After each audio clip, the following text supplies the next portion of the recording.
여러분 안녕하십니까? 광주 MBC 뉴스데스크입니다. 4.15 총선이 100일 앞으로 다가오면서 여야 정당들의 민심 잡기 경쟁에도 불이 붙었습니다.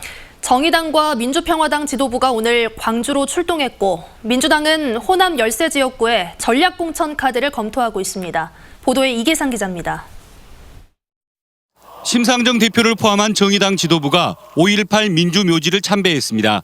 심상정 대표는 우리 민주주의 역사는 80년 5월 광주가 비춰진 불빛을 따라 걸어왔다며 정의당이 5월 정신을 지키고 촛불개혁도 과감히 밀고 나가겠다고 밝혔습니다. 올해 첫 현장 상무위원회를 광주에서 개최한 정의당은 개혁을 가로막고 있는 낡은 기득권 정치를 이번 총선을 통해서 교체하자고 호소했습니다.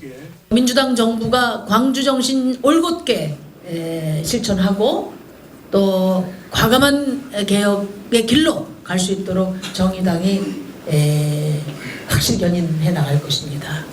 민주평화당 지도부도 5.18 묘지를 참배한 데 이어 옛 광주교도소 6월 발견 현장을 둘러봤습니다. 정동영 대표는 광주에 갇혀있는 5.18을 전국화하고 한반도화하기 위해서 올해 총선에서 기필코 승리하겠다고 다짐했습니다. 민주평화당 내외의 어려움을 뚫고 올 4월 총선에서 기필코 무릎을 펴고 일어설 것입니다. 민주당은 총선을 앞두고 각 분야의 인재를 영입하고 있습니다. 순천 출신의 소병철 전 대구고검장을 네 번째 인재로 영입하는 등 일찌감치 공천 시스템을 준비하고 있습니다. 소병철 전 고검장은 법무부와 검찰 등에서 30여 년 동안 근무한 뒤 전관 예우를 거부하고 후진 양성의 길을 택한 소신 인물로 평가받고 있습니다. 더 뛰어난 역량을 가진 인재들을 영입하고 있고 시스템 공천으로 좋은 후보들이 안정적으로 경선에 임하도록 준비를 하고 있습니다. 지역 정가에서는 민주당 중앙당이 호남에서 압승을 하기 위해서 광주 전남 지역구 두세 곳에 전략 공천을 준비 중인 것으로 알려졌습니다. 촛불혁명 이후 첫 총선에서 호남 민심을 얻기 위한 여야 정당들의 경쟁이 갈수록 뜨거워지고 있습니다. MBC 뉴스 이계상입니다. 지역 기업들이 올해 수출 전망을 긍정적으로 보고 있었는데 뜻밖의 변수가 생겼습니다. 미중 무역 분쟁에 이어서 미국과 이란의 전쟁 위기까지 고조되면서 경제 불확실성이 커지고 있습니다. 보도에 이재원 기자입니다. 골프용품을 생산하는 한 업체입니다. 골프공으로 시작해 입지를 넓혀가는 업체는 지난해부터 야심차게 골프용품 자판기를 개발했습니다. 골프의 본고장 미국 시장을 본격적으로 공략하기 위해서입니다. 올해 수출 목표액은 지난해보다 70% 이상 높아진 100만 달러. 다음 주에 미국에서 열리는 골프용품 박람회에 전 직원이 참가해 홍보에 나설 예정입니다. 미국의 자국 경제가 살아나고 있기 때문에 미국인들이 쓰는 돈의 씀씀이가 좀 좋아지고 있기 때문에 저희가 판단을 해서 이처럼 지역 수출 기업들은 신규 거래선을 확보하는 등 수출을 늘리기 위해 안간힘을 쏟고 있습니다. 이 때문인지 올해 상반기 지역 기업들의 수출 전망도 밝은 편입니다. 광주 상공회의소가 수출기업 110곳을 대상으로 조사한 결과 43%에 이르는 기업들이 올해 상반기에는 수출이 호전될 것이라고 전망했습니다. 하지만 신년 들어 대외적인 경제 상황의 불확실성이 커지면서 지역 기업들의 수출 전선에 악영향이 우려됩니다. 미국과 중국의 무역 전쟁에 이어 미국과 이란의 무력 갈등이 고조되는 등 중동 리스크가 커지면서 수입 원자재 가격과 환율에 부정적인 영향이 우려됩니다. 굉장히 안 좋은 영향을 미칠 것으로 판단을 하고 있습니다. 이에 따라서 수출 기업들은 환율 관리와 유가 등 원자재 관리를 잘해서 점점 고조되고 있는 중동 리스크, 대외 환경의 불확실성이 커질수록 지역 수출 기업들의 전망도 불확실해지고 있습니다. MBC 뉴스 이재원입니다. 기아 타이거스가 안치홍 선수를 놓쳤습니다. 보기에 따라서는 잡지 않은 것일 수도 있습니다. 안치홍 선수의 가치평가를 놓고 구단과 선수 측이 끝내 입장 차이를 좁히지 못했는데 팬들은 아쉬운 마음을 구단에 대한 비난으로 쏟아내고 있습니다. 보도에 김철원 기자입니다. 2009년 고졸 신인으로 입단한 첫 해 올스타전 MVP를 차지하고 우승까지 경험했던 안치홍 선수. 기아에서만 10시즌을 뛰며 2번의 우승을 일궈냈고 누구보다 꾸준하게 성적을 내며 팬들의 사랑을 받았던 선수였기에 다른 팀으로 옮길 거라는 예상은 적었습니다. 하지만 구단과 안 선수 측의 자유계약 협상은 해를 넘겨 차일피일 미뤄졌고 그리고 롯데와의 계약이 공식 발표됐습니다. 롯데와의 계약 조건은 2년간 최대 26억 원, 4년을 뛸 경우 최대 56억 원입니다. 롯데와의 입단 계약이 발표되기 직전 기아 구단이 에이전트에 계약 조건을 제시한 점으로 밀어볼 때 기아는 이보다 적은 금액이었던 것으로 보입니다. 기아 구단은 안 선수의 가치를 면밀히 평가해 합리적인 조건을 제시했지만 선수 측과 괴리가 있었던 것 같다고 말했습니다. 하지만 기아 팬들은 프랜차이즈 스타를 잡지 못한 데 대해 실망감을 나타내고 있습니다. 기아 타이거즈 홈페이지에는 팀을 위해 헌신한 선수에게 이게 뭐냐, 나도 기아를 떠나겠다는 등 구단의 결정에 항의하는 글들이 올라오고 있습니다. 결국 안치홍 선수를 잡지 못한 기아는 전력 손실은 물론 팬들의 원성을 사게 됐고 역시 자유계약 신분인 김선빈 선수의 계약에도 부담을 안게 됐습니다.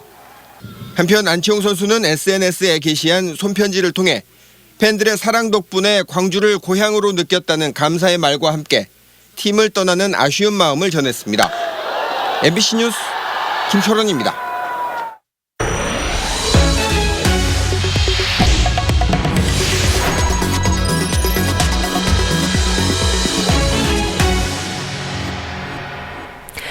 (5.18) 진상조사위가 밝혀야 할 핵심 과제는 뭐니 해도 최초 발포 명령자입니다. 이 최초 발포 명령자를 찾기 위한 (5.18) 진상조사위의 활동 계획을 남궁욱 기자가 정리했습니다. 5.18 진상규명의 최대 난제는 1980년 5월 21일 전남도청 앞 집단 발포를 명령한 지휘권자를 찾는 일입니다. 발포 명령자를 찾기 위해 청문회와 검찰 조사, 과거사위원회 조사 등 모두 9차례 공식적 조사 활동이 있었지만 매번 실패했습니다. 때문에 이번에 출범한 5.18 진상조사위원회는 발포 명령자를 찾는 것을 가장 중요한 임무로 여기고 있습니다. 가장 중요하고 국민적 관심사가 집중되어 있는 발포 명령 책임자, 누가 발포 명령을 내렸는가, 그리고 만약에 지휘권과 다른 이에 의해서 발포 명령이 내려졌다면 지휘권 이원화의 책임까지도 조사하는 것을 최우선 과제로 삼고 있습니다. 진상조사위는 이를 위해 우선 군 기록물을 중점적으로 검토할 예정입니다. 지금까지 조사 중 가장 핵심에 근접했다고 평가되는 2007년 국방부 과거사위원회의 조사 기록물 60만 쪽 분량을 이미 데이터베이스화했고 지금까지 9차례 진행된 각종 5.18 관련 조사에서 밝혀낸 부분과 밝혀내지 못한 부분을 나눈 이른바 조사항의 지도를 만들었습니다. 조사 계획서를 작성할 때 밑그림으로 활용할 수 있도록 하는 작업을 모두 완료해놨습니다. 하지만 기록물만으로는 한계가 있습니다. 광주를 진압한 신군부 세력이 관련 기록을 조작하거나 폐기했을 가능성이 크기 때문입니다. 그렇기 때문에 당시 광주에 투입된 계엄군은 물론 군 수뇌부들의 진실된 증언이 반드시 필요합니다. 지난달 광주를 찾은 노태우 씨 아들 재현 씨가 5.18 관련 기록이 나올 경우 5월 단체에 제공했다고 한 약속이 주목받는 이유이기도 합니다. 집을 조만간에 정리할 생각이 있어서 만약에 그렇게 돼서 그런 것들이 나온다 그러면 가지고 오겠다, 그렇게 이야기를 했어요. 현재 실무자 채용을 진행 중인 조사위는 2월부터 본격적인 조사에 착수할 예정입니다. 광주 시민의 가슴에 총을 쏘라고 명령한 발포 명령자의 이름이 40년 만에 나오게 될 것인지 조사위원회 활동에 이목이 집중되고 있습니다. MBC 뉴스 남궁욱입니다. 새해 들어서도 산지 소 가격이 고공행진을 이어가고 있습니다. 큰 수소 한 마리가 1,000만 원에 거래되는 등 가파른 오름세를 보이고 있는데 정작 사육 농가는 불안해하고 있습니다. 왜 그런지 문현철 기자가 취재했습니다. 동이틀 무렵 무한히한 가축시장. 경매장을 가득 메운 소들과 농민들이 장사진을 치고 경매사 외침은 밀려드는 주문에 쉴 틈이 없습니다. 큰 수소 한 마리 최고 가격이 1,000만 원 선. 그 남서도 700만 원을 거뜬히 넘겼고 송아지는 500만 원에 육박하고 있습니다. 2019년도에도 연속 4년 동안 전국 최고 거래대수 1위를 했다. 너무 우리 축산 농가들한테 감사드리고요. 수년째 계속되는 산지 소값 고공행진에 정작 사육 농가들은 불안감이 커지고 있습니다.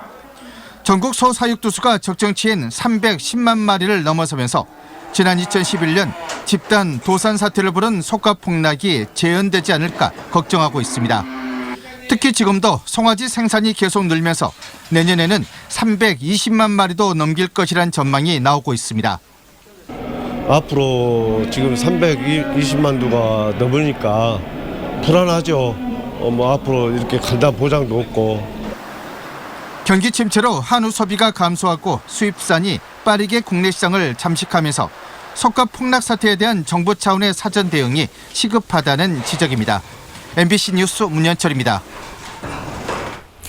지난 2018년 지방선거 당시 이용섭 광주시장 후보를 두고 전두환 비서라고 주장한 유포자에 대해 검찰이 무혐의 처분하고 기소하지 않았습니다. 광주지검은 이용섭 시장이 명예훼손과 모욕 등 3개 혐의로 고소한 안병하 치안감 기념사업회 사무총장 53살 이모 씨에 대해 불기소 처분했다고 밝혔습니다. 이 씨는 이 시장이 전두환 정권 당시 청와대에서 4급 서기관으로 일한 경력을 두고 이용섭 시장이 전두환의 비서로 부역했다는 글을 자신의 페이스북에 올렸다가 이 시장으로부터 지난해 8월 고소됐습니다. 기초수급자 부부가 집에서 숨진 채 발견돼 경찰이 수사에 나섰습니다. 광주 남부경찰서는 오늘 오전 9시 30분쯤 광주시 남구 주월동의 한 주택에서 62살 A씨와 A씨의 부인인 필리핀 국적의 56살 B씨가 숨진 채 발견됐다고 밝혔습니다. 기초수급자인 이들은 집을 방문한 행정복지센터 직원에 의해 발견됐고 사흘 전까지 살아있었던 것으로 알려졌습니다. 경찰은 A씨가 뇌병변 등 지병을 심하게 앓았고 B씨 역시 지병이 있었다며 타살 정황은 없지만 정확한 사인을 조사하기 위해 부검할 예정입니다. 광주 서부경찰서는 부부싸움 도중 남편을 살해한 혐의를 받고 있는 61살 A씨에 대해 구속영장을 신청했습니다. A씨는 그제 저녁 7시 30분쯤 광주 서구 금호동의 원룸에서 남편의 머리 등을 때려 숨지게 한 혐의를 받고 있습니다.